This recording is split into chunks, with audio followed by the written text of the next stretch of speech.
Hello friends, नमस्कार। मैं प्रियंका स्वागत करती हूँ आप सभी का आपके अपने चैनल टारगेट टीचर जॉब में। दोस्तों, आज हम डेला फोर्थ सेमेस्टर का सामाजिक अध्ययन का सिलेबस डिस्कस करेंगे और नेक्स्ट वीडियो में हम लोग पहले अध्याय से पढ़ना स्टार्ट करेंगे। तो दोस्तों, यहाँ पर आज हम देखेंगे सबसे पहले सिलेबस। तो चलिए शुरू करते हैं, देखते हैं। यहाँ पे देखिए, पहला अध्याय है 1857 का स्वाधीनता संग्राम एवं सुधार आंदोलन। तो दोस्तों, यहाँ पर देखिए, freedom movement of 1857 and reform movements. तो दोस्तों, यहाँ पर देखिए 1857 का प्रथम स्वाधीनता संग्राम, और इसके अंतर्गत हम लोग देखेंगे 1857 के विद्रोह के कारण, यानी कि क्या कारण थे 1857 की क्रांति के, और 1857 के स्वतंत्रता संग्राम की प्रमुख घटनाएं, और उसके बाद है स्वतंत्रता हेतु प्रयास, और सन 1857 के स्वतंत्रता संग्राम के असफल होने के क्या कारण थे, 1857 के स्वतंत्रता संग्राम संबंधी विद्रोह के क्या परिणाम हुए, और धार्मिक तथा सामाजिक सुधार आंदोलन, जिसके अंतर्गत हम लोग देखेंगे यहाँ पे धार्मिक तथा समाज सुधार आंदोलन, और इसके अंतर्गत हम लोग देखेंगे ब्रह्म समाज, प्रार्थना समाज, यानी कि इनके विषय में हम लोग देखेंगे कि ब्रह्म समाज की स्थापना किसने की, प्रार्थना समाज की स्थापना किसने की, आर्य समाज की स्थापना किसने की, रामकृष्ण मिशन की स्थापना किसने की, और थियोसॉफिकल सोसाइटी की स्थापना किसने की। इन सब चीज़ों के बारे में लोग डिटेल स्टडी करेंगे। और यहाँ पर देखिए, मुस्लिम सुधार आंदोलन के विषय में हम लोग जानेंगे। और दोस्तों, यहाँ पर देखिए अध्याय नंबर 2 है राष्ट्रीय आंदोलन एवं पूर्ण स्वतंत्रता की मांग। तो इसके अंतर्गत हम लोग देखेंगे भारत का राष्ट्रीय आंदोलन, जिसमें हम लोग देखेंगे इंडियन नेशनल कांग्रेस की स्थापना, यानी कि इंडियन नेशनल कांग्रेस की स्थापना कब होती है। उसके बाद बंग भंग आंदोलन है, रॉलेट एक्ट है, जलियांवाला बाग हत्याकांड है, खिलाफत आंदोलन है। दोस्तों, ये सारी चीज़ें हम लोगों को टेट सुपर टेट में काम आने वाली है, तो इसको ध्यान से हमें पढ़ना है। असहयोग आंदोलन, चौरी चौरा कांड, काकोरी कांड, स्वराज दल party, Simon commission, Bardoli Satyagraha, और उसके बाद है नेहरू रिपोर्ट। ये हम लोग 1857 से लेकर के और स्वतंत्रता तक के बारे में डिटेल स्टडी करेंगे इस आपके सिलेबस के अकॉर्डिंग। उसके बाद है यहाँ पे देखिए पूर्ण स्वतंत्रता की मांग। 1929 का कांग्रेस का लाहौर अधिवेशन होता है। जिन्ना की 14 सूत्रीय मांगे, सविनय अवज्ञा आंदोलन, प्रथम गोल में सम्मेलन, गांधी इरविन समझौता। यहाँ पर देखिए प्रमुख उदारवादी नेता, जिसमें महात्मा गांधी 1869 से 1948 तक महात्मा गांधी के विषय में लोग जानेंगे। उसके बाद है जवाहरलाल नेहरू, गोपाल कृष्ण गोखले, दादा भाई नौरोजी, जिन्होंने लिखा था poverty and un-British rule in India.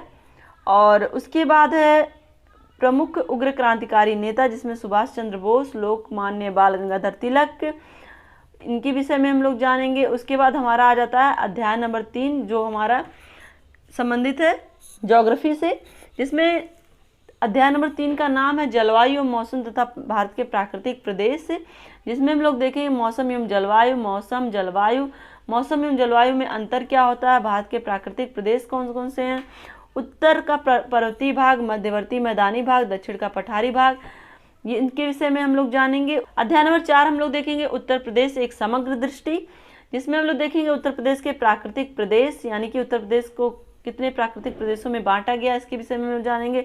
Uttar Pradesh के प्राकृतिक विभाग, भौतिक विभाजन, उत्तर प्रदेश के अनुसूचित जाति एवं जनजाति के विषय में जानेंगे। उत्तर प्रदेश की खनिज संपदा के विषय में जानेंगे। परिचय, यानी कि उत्तर प्रदेश के प्रमुख खनिज कौन कौन से हैं। उत्तर प्रदेश के शक्ति के साधन, तापीय विद्युत परियोजना, यानी कि ताप एवं विद्युत उत्पादन, जल विद्युत उत्पादन के विषय में हम लोग जानेंगे, हाइड्रो पावर जनरेशन के विषय में, और परमाणु ऊर्जा न्यूक्लियर एनर्जी के विषय में जानेंगे।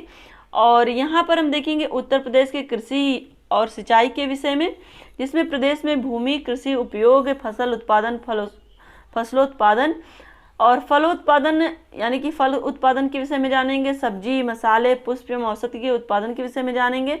उसके बाद जानेंगे उत्तर प्रदेश आयात और निर्यात के विषय में, उत्तर प्रदेश के प्रमुख आयात एवं निर्यात कौन कौन से हैं, उत्तर प्रदेश में आयात की जाने वाली कौन सी वस्तुएं हैं, उत्तर प्रदेश की सांस्कृतिक एवं पुरातात्विक विरासत क्या क्या है।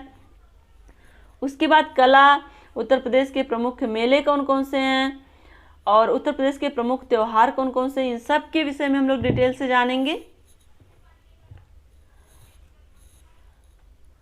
उसके बाद है दोस्तों अध्याय नंबर 5। दोस्तों इसमें देखिए बहुत ही अच्छे से आपका ये 4th सेमेस्टर का सिलेबस दिया है, जो आपके बिल्कुल काम आने वाला है टेट और सुपर टेट के दृष्टिकोण से। तो इसको जब भी पढ़िएगा आप बहुत ही ध्यान से पढ़िएगा, और जो भी इम्पोर्टेंट फैक्ट रहेंगे उसके विषय में हम लोग डिस्कस तो करेंगे ही। तो चलिए देखते हैं, यहाँ पे अध्याय नंबर 5 है। दोस्तों अगर आप चैनल पर नए हैं तो प्लीज़ वीडियो को लाइक और चैनल को सब्सक्राइब जरूर कर दीजिएगा।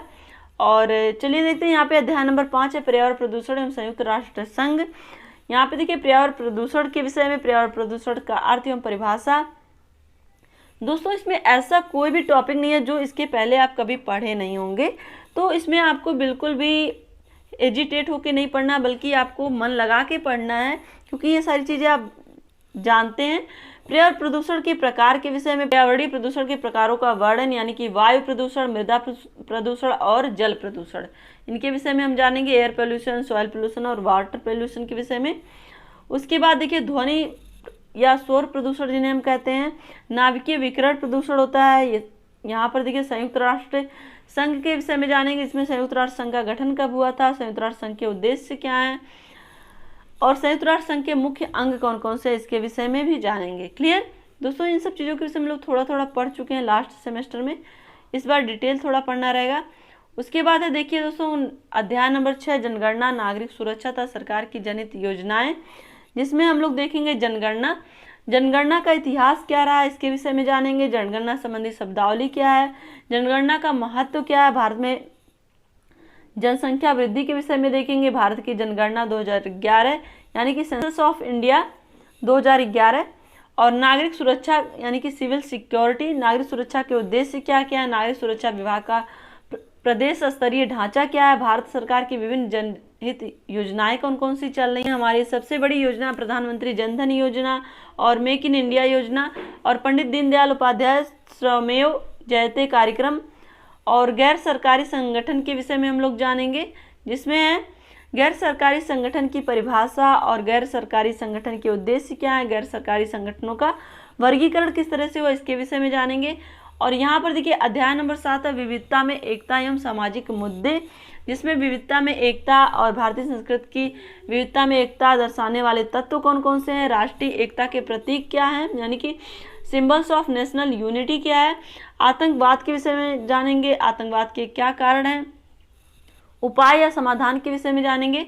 उसके बाद है सांप्रदायिकता, सांप्रदायिकता का अर्थ एवं परिभाषा देखेंगे, सांप्रदायिकता की विशेषताएं जानेंगे और सांप्रदायिकता के कारण के विषय में जानेंगे।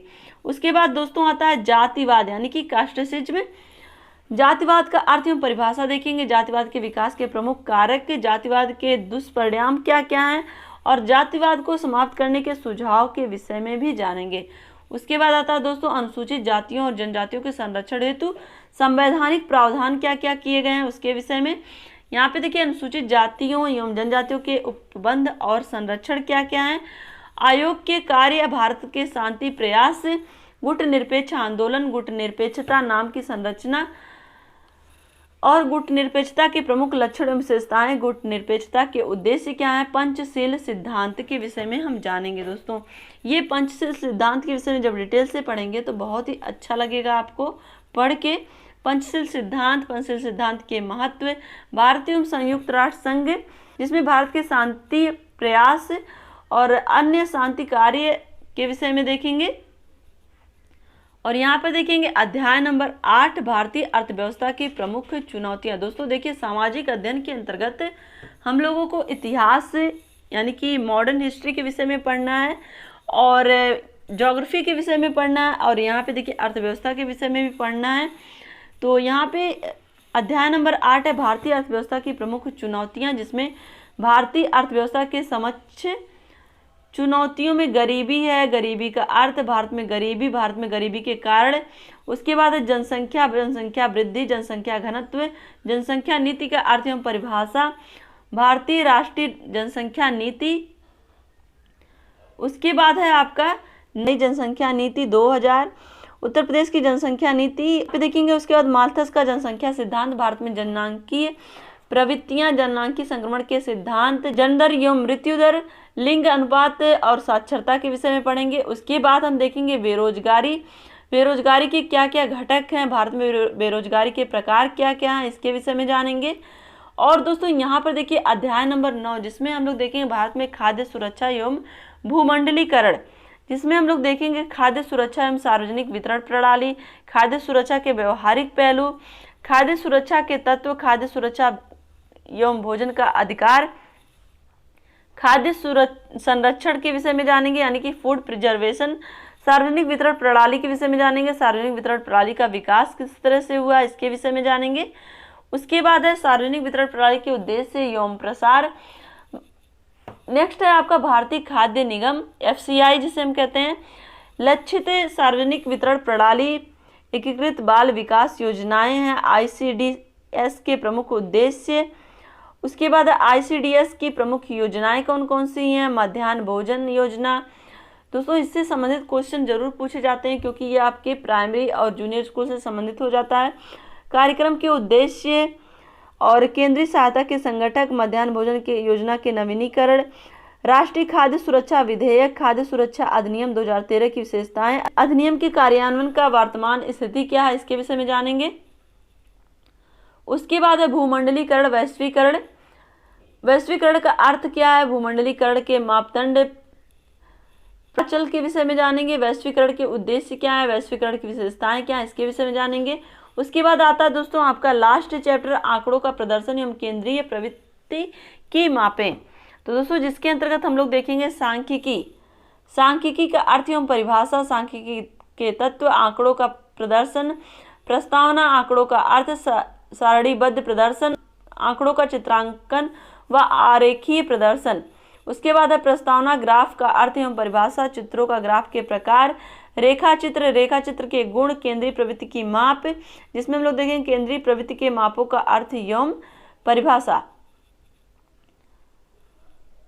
उसके बाद है आपका सांख्यिकी माध्य यानी कि केंद्रीय प्रवृत्ति के प्रकार, समांतर, यहाँ पे देखेंगे समांतर माध्य, मध्यमान यानी कि मीन, समांतर माध्य का अर्थ एवं परिभाषा, समांतर माध्य की विशेषताओं के विषय में जानेंगे। उसके बाद है मध्यांक यानी कि माध्यिका जिसे हम कहते हैं मीडियन, जिसका यहाँ पे हम देखेंगे मध्यांक माध्यिका यानी कि मीडियन, मध्यांक का अर्थ एवं परिभाषा देखेंगे, मध्यांक की विशेषताएं देखेंगे। उसके बाद हम लोग देखेंगे बहुलांक जिसको हम कहते हैं मोड, और इसके विषय में हम लोग पढ़ेंगे।